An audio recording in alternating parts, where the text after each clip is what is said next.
నమస్తే అన్న. ఆ, ఎలక్షన్స్ వస్తున్నాయి కదా, ఆంధ్రాకి సీఎంగా ఎవరు గెలిస్తే బాగుంటుంది? చంద్రబాబు, జగన్? జగన్ గారు వస్తే బాగుంటుందండి. ఎందుకండి? ఎందుకంటే జగన్ అన్న అన్ని పథకాలు చేస్తున్నారు, చాలా అభివృద్ధి చేశారు, రాష్ట్రం అంతా కూడా చాలా డెవలప్ చేశారు ఆయన. ఎందుకంటే ఆయన పార్టీలకు అతీతంగా, కులాలకు అతీతంగా అసలు పేదవాడు డబ్బున్నవాడు అని తేడా లేకుండా అందరికీ, పేదలందరికీ అన్ని పథకాలు అందాయండి. ప్రతి ఒక్కరు కూడా, ప్రతి కులంకి కూడా చాలా పథకాలు అందించారు. టీడీపీ గవర్నమెంట్లో అయితే అసలు పథకాలనే ఉండేవి కాదండి. మరి ఆ రోజు లక్షల కోట్లని ఏమైపోయి తెలియదు. మరి మన జగన్ వచ్చిన తర్వాత అందరికీ అన్ని పథకాలు అందుతున్నాయి. ప్రతి ఒక్కరికి కూడా అమ్మఒడని, వాహనమిత్ర, చేయూత, కాపునేస్తం ఇలా చెప్పుకుంటూ పోతే చాలా పథకాలు, సుమారుగా 20 పథకాలు అందుతున్నాయండి. అందరూ కూడా ఈ పథకాల వల్ల చాలా హ్యాపీగా ఫీల్ అవుతున్నారు. నేరుగా వాళ్ళ అకౌంట్కే వేస్తారనమాట. ఈ మధ్య వాలంటరీ వ్యవస్థ ద్వారా నేరుగా అకౌంట్కి వేస్తున్నారు.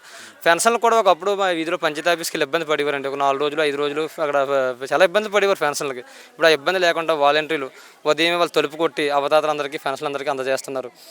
లాస్ట్ మంత్ మన చంద్రబాబు నాయుడు గారు ఏమో ఈ పెన్షన్లు ఇస్తే ఎక్కడ మన సీఎం గారికి గుడ్ విల్ వస్తుందని చెప్పేసి ఆయన కోర్టులో కేసేసి ఆపించడం జరిగింది. ఆయన కోర్టులో కేసు అయితే వేశారు తప్ప మనకి జగన్మోహన్ రెడ్డి గారికి అందరూ కూడా ఓట్లేసి గెలిపిస్తారు. ఎందుకంటే ఇంటింటికి పెన్షన్లు ఇచ్చేవారు, ఆయన ఆపించడం వల్ల ఆయనే బ్యాడ్ అయ్యారు. ఒకప్పుడు వాలంటరీ వ్యవస్థ కూడా ఎందుకు దండగన్నారు.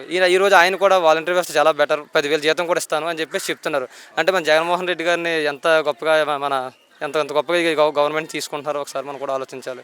పథకాలను కూడా చంద్రబాబు ఆపించేశాడు కదా, సో మళ్ళీ కోర్టు తీర్పు ఇచ్చింది, వాళ్ళు పథకాలు ఇవ్వచ్చు అని చెప్పేసి ఎలా అనిపిస్తుంది? దానికైతే సంతోషంగా ఉందండి.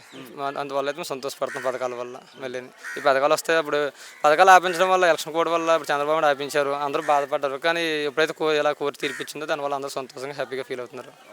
సో స్కూల్స్ కూడా నెక్స్ట్ చంద్రబాబు వస్తే ఇంగ్లీష్ మీడియం తీసేస్తామని అంటున్నారు, కరెక్ట్ అంటారు? అది కరెక్ట్ కాదండి.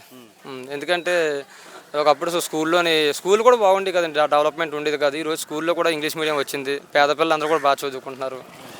మన మన సీఎం జగన్ గారు మంచి ఆలోచన అది, పిల్లలందరూ కూడా బాగా చదువుకుంటున్నారు. మరి ముగ్గురు కలిసి వస్తున్నారు, జగన్ మాత్రం సింగిల్గా వస్తున్నాడు.